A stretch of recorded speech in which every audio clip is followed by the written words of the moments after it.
Welkom by die Sipcast, waar ons dieper kyk, groter vrae en ontdek hoe Jesus steeds die wêreld verander. Die meeste van ons leef asof môre vanselfsprekend is. Ons maak planne, ons droom oor die toekoms, ons stel dinge uit.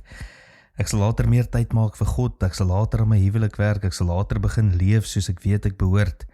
Maar die lewe wag nie altyd vir later nie. Jesus vertel in Matteus 7 van twee bouers, albei bou, albei hoor sy woorde, albei beleef dieselfde storm. Die verskil was nie die wind of die reën nie. Die verskil was die fondament. En 'n fondament word nooit tydens 'n storm gelê nie. Dit word gelê wanneer die son nog helder skyn.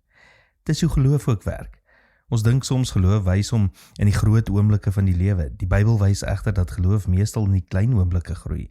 In die besluit om vandag eerlik te wees, om vandag te vergewe, om vandag stil te word voor God, om vandag die regte ding te doen. Al sien niemand dit raak nie. Dis hierdie klein dade van getrouheid wat uiteindelik 'n sterk lewe bou. Ons leef in 'n wêreld wat kits oplossings beloof. Jesus bied iets anders aan. Hy bied nie 'n kort pad nie, hy bied 'n fondament. En miskien is alles vandag goed in jou lewe. Dalk is daar geen donker wolke op die horison nie. Geniet dit. Wees dankbaar daarvoor.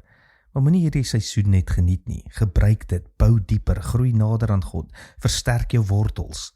Want wanneer die storm eendag opdaag, sal dit te laat wees om eers 'n fondament te begin grawe. Nie by SA Gemeente glo ons, geloof is nie net vir moeilike dae of vir sondae nie. Dis 'n manier van leef en daarom wil ons die nommer 1 netwerk vir jou lewe wees, 'n geloofsfamilie wat saam leer om ons lewens op Christus te bou, lank voordat die storms kom. Tot môre, mooi loop.